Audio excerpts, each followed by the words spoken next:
No, just excited to have the opportunity to play this weekend. Obviously, there's a bit surreal to be back in Clemson after 17 years of not coming back. But no, we're excited. We know we're playing a really good team with Clemson and looking forward to tomorrow. I wanted to ask just what are the emotions, what are the feelings when you get to walk back out here and think back to all those memories of back in the day? It's hard to put in words right now because, I literally, this is the first time we've been back. I didn't even stop by here yesterday, but, really just focused on our own team. And, I've thought a lot about, what it might feel like, but I don't want this to be about me or obviously there'll be a lot of discussions about me and Jack and Eric, of course, but, focus is really about our team right now. Have you been able to talk to Jack at all since you've been? I saw him before practice. Yeah, took a couple pictures together. Same guy. Can't believe he's still here, can you? No, I can believe he's still here, but it's great to see him. I still stay in touch with him quite a bit. Did he give you any inside scouting information on? Absolutely not. I can't even get him to go out to dinner with me right now. What have you told your outfielders about the warning track here? Yeah, we did talk about it, and we spent quite a bit of time during practice about it. It's not as steep as I thought it was going to be, as it used to be anyways, but we took the outfielders in 3 different groups and threw them some balls up the hill, and then we took some balls off the machine, and then we did about 15 minutes of live defense. So I feel like they're a bit more prepared than I thought they would be coming in, because it used to obviously be a bit steeper, so I think we should be fine.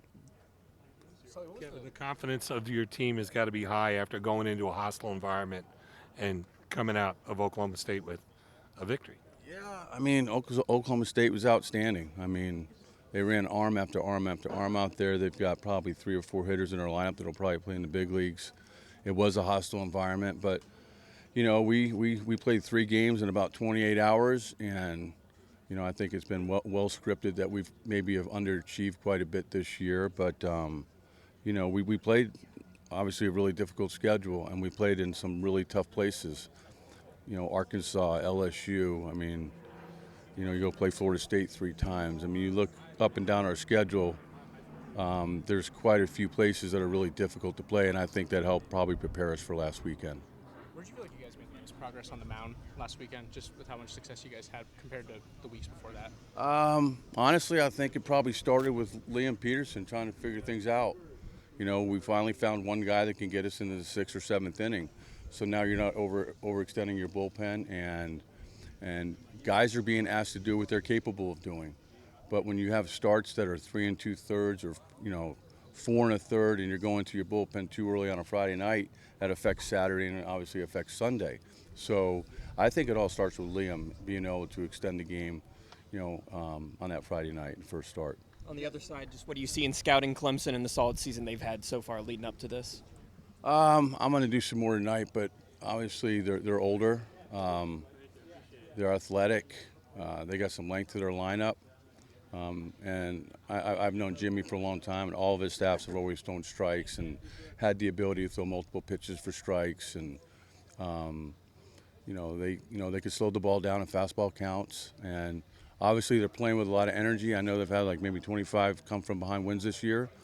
The team chemistry from an outside looking in looks like it's as good as it can be. And they don't beat themselves. So, it should be a fun series. It's, both teams I think are going to play fundamentally sound.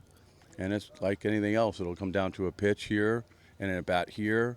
And whoever has the opportunity to rise in those certain situations is probably going to end up, being the winner. But, I mean, it should be a well-played series for sure. You guys have worked with Fisher Jameson a lot over the last 2 years. Just how much has he been able to be like a steady, reliable arm out of the bullpen for you guys? Yeah, he's our unsung hero on the mound, and it's easy for people to maybe possibly overlook him, but in my eyes, I trust him. Obviously, his last outing on Monday was as good as he's ever pitched.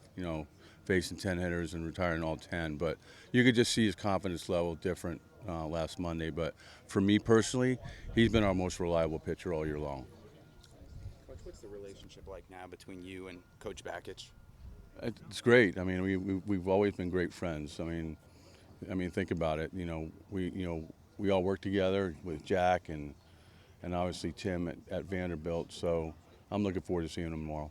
He was obviously the younger guy in the room with you guys. Did y'all like make him go do lunch runs for you, go get drinks, wash your car? No, nothing like that. I just say there was quite a bit of testosterone in that one office. You know, three very competitive guys. Coach, I know you're against them, but what has it been like to see the success of Coach Bakich with this team this season?